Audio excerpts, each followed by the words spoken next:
eto nga yung ibon natin na bumalik. So hindi ko nga siya matandaan kung kanino siyang breed mga abel.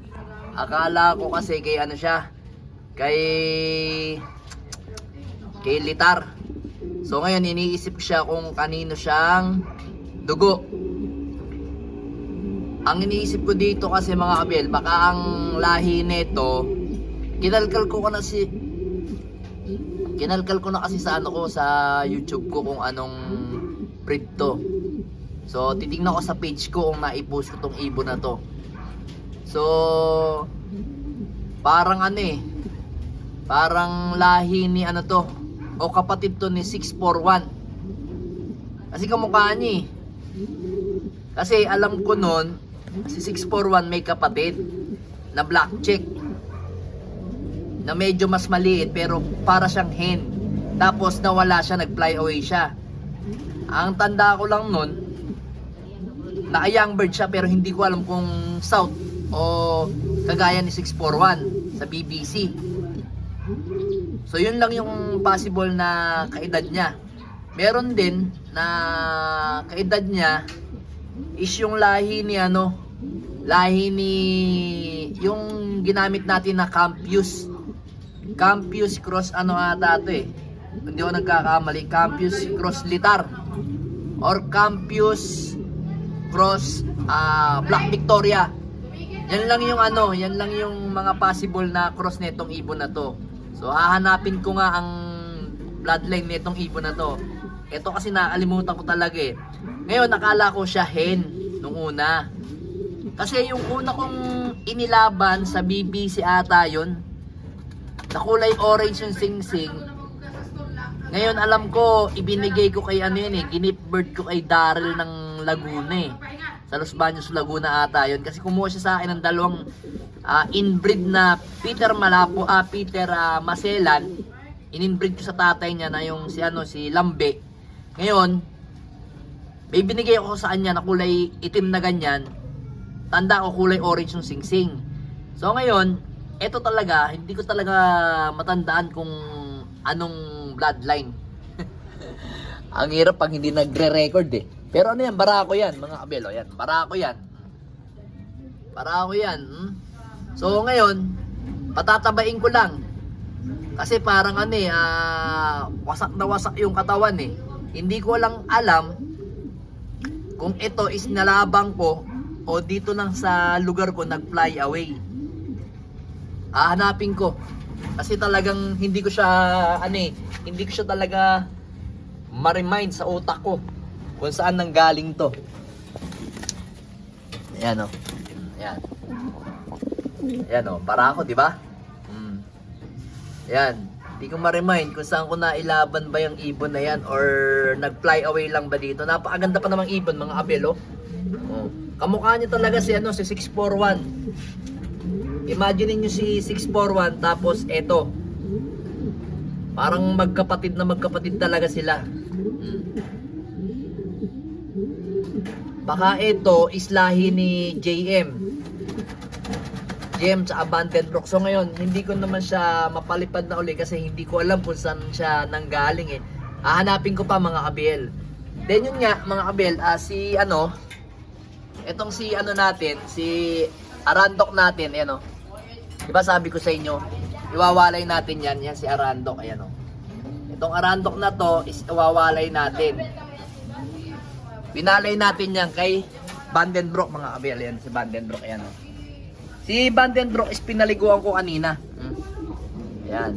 Kasi kahapon, nag second egg na sila.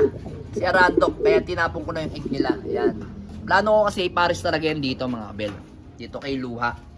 Si Luha kasi mga kabel, islahi kasi yan ni Juana at ni Peter. Ayan o. Lahi ni Peter malapot yan. Kaya gusto ko siyang i-breed kay Vandenbroek. Ayan o. Kaso hindi pa sila pupwede. Hintayin muna natin mag 1 week bago natin sila ipares. Ano, kondisyon na yan. Gusto nang mamares, gusto nang bumemba, pero may luha pa rin siya mga abelo. Nakuha niya kasi yan nung nalambat siya. Pag uwi niya, hindi ko na talaga mapagaling yung mata niya. Nagamit ko na lahat dyan ng, ng gamot. Talagang ngayon, ganyan na lang talaga yung mata niya. Baka merong tinamaan sa ano yan, sa ugat sa mata. Wala talaga, ay talagang gumaling yan. Pero malakas lumipad yan. Ganyan lang talaga ulit mata niyan. Wala tayong magagawa. Then ngayon mga kabel, as of now naman dito, yung dalawa, yung Juana natin at saka ano, magana sipit-sipitan niya kagad. Galing talagang bumembang nito ni Juana. Dito rin yan, malapit na rin mag-egg yan. Yung ating NPL dalawa, yan. Then ito nga pala mga kabel, ang inaano ko, isa lang yung pinisa ni Peter B at saka ni Jansen Arandok na ang lahi kasi nito mga kabel, nitong babaeng to, si Kim Line. Kim Line yan, Arandok Jansen. Yan. Kasalukuyang inilalaban natin yung anak ni Kim Line. Yan, ito ni Kim. Ngayon, ikaarga natin siya sa Tarlac. Yung anak, mabilis yung anak. Pero hindi ko na ilalaban talaga ng pooling. So ngayon yun, isa lang yung naipisa niya. Yung egg na yan mga kabel is itlog ni NPL. Kasi ito, late yung pisa ng egg niya. Kaya sabi ko, baka mahabol niya yung isang egg na yan. Malapit na rin mapisa eh. Inilipat ko lang mga kabel, oh. Nga, inilipat ko lang yan eh, ano. Sana mapisa rin. Wawa naman. Asan na yun? Asan na yung pinaka-ano niya, crack niya? Hindi ko na makita yung crack niya kung saan. Ayan, alam ko, ayan, mapipisayan mga kabel. May crack na kasi yan eh. Sana, mapisahan nilang dalawa. Tapang mo talaga, ano? Ito si ano natin, Peter B. Ayan. So, yung Peter B natin, kung tinatanong ninyo, bakit Peter B ang tawag ko?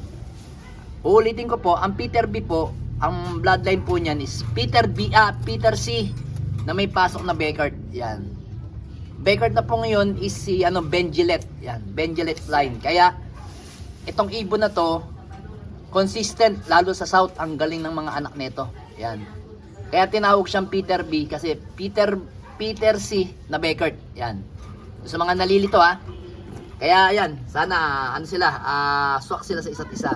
Kasi ito Jansen kasi yan. Jansen Arandok tapos Kim Line na Jansen. Yan.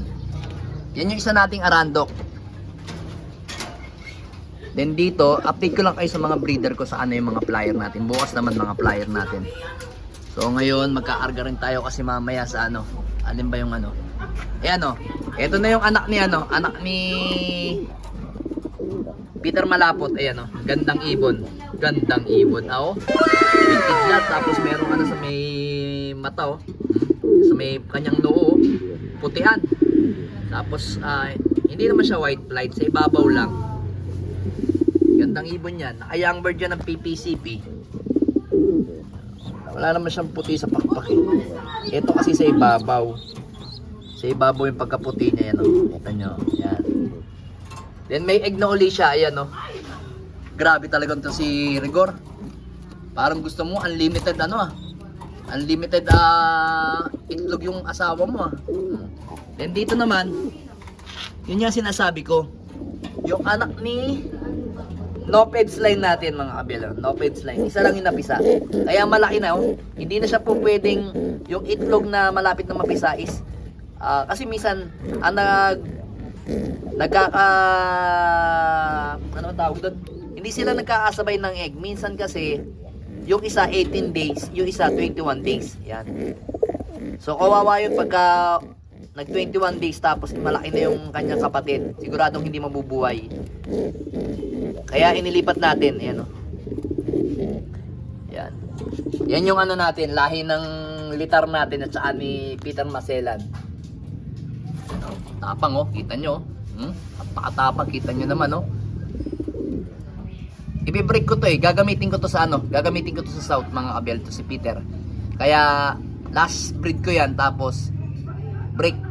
Pag medyo malaki na yung young bird, break ko na sila, tapos ito iwawalay ko. Yung kakahayaan ko lang dyan para magsubo.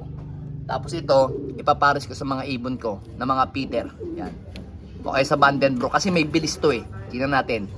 Tingnan natin yung kalidad mo sa south o yung kapasidad mo sa south kasi itong ibon na to hindi ko pa nasusubok sa south, panay norte. Norte talagang magaling. Nananalo lagi tapang Violente, oh.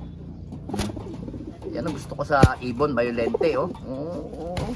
Kababaeng ibon, napakatapang. Napakalakas na ibon yan. Doon ka na si taas, nasisira yung bagwis mo. Yan. Yan yung update ko sa mga ibon natin, sa mga breeder natin. Let's go!